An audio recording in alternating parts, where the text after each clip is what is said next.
Hi ಎಲ್ಲರಿಗೂ ನಮಸ್ಕಾರ. Aryas cooking ಅರೇನಾಗೆ ಸ್ವಾಗತ. ನಾನಿವತ್ತು ಸಿಂಪಲ್ಲಾಗಿ ಜಾಮ್ನ ಮಾಡೋದು ಹೇಗೆ ಅಂತ ತೋರಿಸ್ತಾ ಇದ್ದೀನಿ. ಹೇಗಿದ್ರೂ ಸಮ್ಮರ್ ಶುರುವಾಯಿತು, ಮಕ್ಕಳಿಗೆಲ್ಲ ತಿನ್ನೋದಕ್ಕೆ ಏನಾದರೂ ಒಂದು ಕೇಳ್ತಾನೆ ಇರ್ತಾರೆ. ಈ ಥರ ಒಂದು ಸಲ ಜಾಮ್ನ ಮಾಡಿಕೊಡಿ, ತುಂಬ ಇಷ್ಟಪಟ್ಟು ತಿಂತಾರೆ. ಬ್ರೆಡ್ ಜೊತೆ ಚಪಾತಿ ಜೊತೆ ಎಲ್ಲ ಚೆನ್ನಾಗಿರುತ್ತೆ. ಮಕ್ಕಳು ಎಲ್ಲ ಇಷ್ಟಪಟ್ಟು ತಿಂತಾರೆ. ನೀವೊಂದು ಸಲ ಟ್ರೈ ಮಾಡಿ ಹೇಗಿತ್ತು ಅಂತ ಕಮೆಂಟ್ ಮಾಡಿ. ಹಾಗಿದ್ರೆ ಬನ್ನಿ ಹೇಗೆ ಮಾಡೋದು ಅಂತ ನೋಡೋಣ. ನಾನಿಲ್ಲಿ ಅರ್ಧ ಕೆಜಿಯಷ್ಟು ಬೀಟ್ರೋಟ್ನ ತೊಗೊಂಡು ಚೆನ್ನಾಗಿ ತೊಳೆದು ಸಿಪ್ಪೆಲ್ಲ ತೆಗೆದು ಕಟ್ ಮಾಡಿ ಇಟ್ಕೊಂಡಿದ್ದೀನಿ. ಹಾಗೆ ಅದ್ರ ಜೊತೆಗೆ 2 ಸೇಬನ್ನ ತೊಗೊಂಡಿದ್ದೀನಿ. ಸಿಪ್ಪೆ ತೆಗೆದಿರೋವಂಥ ಬೀಟ್ರೋಟ್ನ ಚಿಕ್ಕ ಚಿಕ್ಕದಾಗಿ ಹೆಚ್ಚಿ ಇಟ್ಕೋಬೇಕು.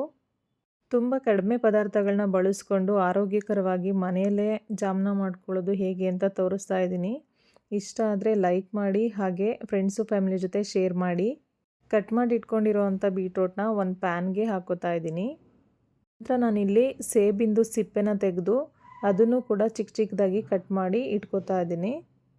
ಹೊರಗಡೆಯಿಂದ ಜಾಮ್ನ ತಂದು ತಿನ್ನೋದ್ರ ಬದಲು ಮನೇಲೇ ಈ ಥರ ಒಂದು ಸಲ ಮಾಡಿಕೊಡಿ. ಹೇಗಿದ್ದರೂ ಆ್ಯಪಲ್ಲು ಮತ್ತು ಬೀಟ್ರೋಟು ಇದ್ದೇ ಇರುತ್ತೆ, ಅದನ್ನು ಬಳಸ್ಕೊಂಡು ಈಸಿಯಾಗಿ ಮಾಡ್ಬೋದು.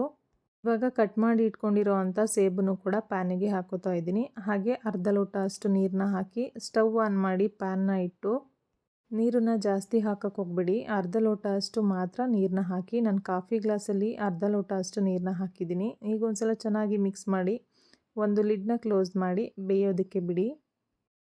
ಮಧ್ಯ ಮಧ್ಯದಲ್ಲಿ ಲಿಡ್ನ ತೆಗೆದು ಚೆನ್ನಾಗಿ ಮಿಕ್ಸ್ ಮಾಡ್ತಾ ಇರಿ. ನಾವು ನೀರನ್ನ ಕಡಿಮೆ ಹಾಕಿರೋದ್ರಿಂದ ಸ್ವಲ್ಪ ಚೆನ್ನಾಗಿ ಅವಾಗವಾಗ ಮಿಕ್ಸ್ ಮಾಡ್ತಾ ಇರಬೇಕು.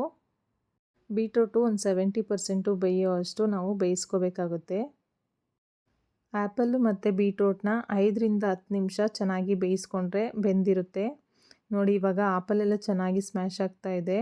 ಬೀಟ್ರೋಟು ಕೂಡ 70% ಅಷ್ಟು ಬೆಂದಿದೆ. ಇವಾಗ ತಣ್ಣಗಾಗೋದಕ್ಕೆ ಬಿಡೋಣ. ನಾನಿಲ್ಲಿ ಸಕ್ಕರೆ ಬದಲು ಕೆಂಪು ಕಲ್ಲು ಸಕ್ಕರೆನ ತೊಗೊಂಡಿದ್ದೀನಿ. ಕೆಂಪು ಕಲ್ಲು ಸಕ್ಕರೆನ ಚಿಕ್ಕ ಚಿಕ್ಕದಾಗಿ ಸ್ವಲ್ಪ ಗೆಜ್ಜಿ ಇಟ್ಕೊಂಡಿದ್ದೀನಿ.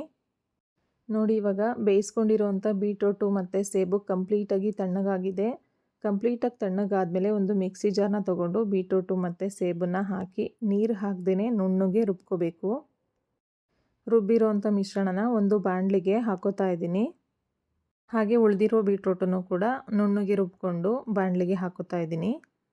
ನೋಡಿ, ರುಬ್ಬಿರೋವಂಥ ಮಿಶ್ರಣ ಇಷ್ಟ ಆಗಿದೆ. ನೆಕ್ಸ್ಟ್ ಇವಾಗ ಸ್ಟವ್ ಆನ್ ಮಾಡಿ ರುಬ್ಬಿರೋವಂಥ ಮಿಶ್ರಣನ ಇಟ್ಟು 1/4 ಟೇಬಲ್ ಸ್ಪೂನಷ್ಟು ಉಪ್ಪು, ಹಾಗೆ ಅರ್ಧ ಟೇಬಲ್ ಸ್ಪೂನಷ್ಟು ಏಲಕ್ಕಿ ಪುಡಿ, ಹಾಗೆ 1 ಚಮಚ ತುಪ್ಪನ ಹಾಕಿ ಗೆಜ್ಜಿಟ್ಕೊಂಡಿರೋ ಅಂಥ ಕಲ್ಲು ಸಕ್ಕರೆನ ಹಾಕಿ ಚೆನ್ನಾಗಿ ಮಿಕ್ಸ್ ಮಾಡ್ಕೋತಾ ಇದ್ದೀನಿ. ಚೆನ್ನಾಗಿ ಮಿಕ್ಸ್ ಮಾಡಿದ ನಂತರ ಒಂದು ಲಿಡ್ನ ಕ್ಲೋಸ್ ಮಾಡಿ ಬೇಯೋದಕ್ಕೆ ಬಿಡ್ತಾ ಇದ್ದೀನಿ. ನೋಡಿ, ಕಲ್ಲು ಸಕ್ಕರೆ ಎಲ್ಲ ಚೆನ್ನಾಗಿ ಕರಗಿದೆ. ಜಾಮ್ನ ಅರ್ಧ ಬೇಯಿಸಿದ ಮೇಲೆ ನಾನು ಅರ್ಧ ಭಾಗದಷ್ಟು ನಿಂಬೆಹಣ್ಣಿನ ರಸನ ಹಾಕ್ತಾ ಇದ್ದೀನಿ. ನಿಂಬೆಹಣ್ಣಿನ ರಸನ ಹಾಕಿ ಚೆನ್ನಾಗಿ ಮಿಕ್ಸ್ ಮಾಡಬೇಕು. ಜಾಮ್ನ ಬೇಯಿಸುವಾಗ ಲೋ ಫ್ಲೇಮಲ್ಲಿ ಇಟ್ಕೊಂಡು ಬೇಯಿಸಬೇಕು. ಹಾಗೆಯೇ ಆವಾಗವಾಗ ಮಧ್ಯದಲ್ಲಿ ಮಿಕ್ಸ್ ಮಾಡಿಕೊಂಡು ಚೆನ್ನಾಗಿ ಬೇಯಿಸ್ಕೋಬೇಕು. ಹಾಗೆಯೇ ಐ ಫ್ಲೇಮಲ್ಲಿ ಯಾವತ್ತೂ ಬೇಯಿಸೋಕೆ ಹೋಗ್ಬೇಡಿ, ಫ್ಲೇವರು ಹಾಳಾಗ್ಬಿಡುತ್ತೆ. ಹಾಗಾಗಿ ಲೋ ಫ್ಲೇಮಲ್ಲೇ ನಾವು ಬೇಯಿಸ್ಕೋಬೇಕು. ನೋಡಿ, ಜಾಮ್ ಚೆನ್ನಾಗಿ ಬೆಂದಿದೆ. ಈ ಕನ್ಸಿಸ್ಟೆನ್ಸಿಲಿ ಇದ್ದರೆ ಜಾಮ್ ರೆಡಿಯಾಗಿದೆ ಅಂತ. ಇವಾಗ ಸ್ಟವ್ ಆಫ್ ಮಾಡಿ ಕಂಪ್ಲೀಟಾಗಿ ತಣ್ಣಗಾಗೋದಕ್ಕೆ ಬಿಡಬೇಕು.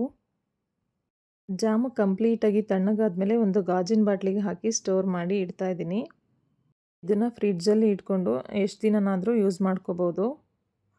ಈ ಜಾಮ್ ರೆಸಿಪಿ ಇಷ್ಟ ಆಗಿದರೆ ಪ್ಲೀಸ್ ಒಂದು ಲೈಕ್ ಮಾಡಿ, ಹಾಗೆ ಫ್ರೆಂಡ್ಸು ಫ್ಯಾಮಿಲಿ ಜೊತೆ ಶೇರ್ ಮಾಡಿ. ಹಾಗೆ ಯಾರಿನ್ನೂ ಸಬ್ಸ್ಕ್ರೈಬ್ ಮಾಡಿಲ್ಲ ಪ್ಲೀಸ್ ಸಬ್ಸ್ಕ್ರೈಬ್ ಮಾಡಿ, ಹಾಗೆ ಪಕ್ಕದಲ್ಲಿರುವಂಥ ಬೆಲ್ ಐಕನ್ನ ಪ್ರೆಸ್ ಮಾಡಿ.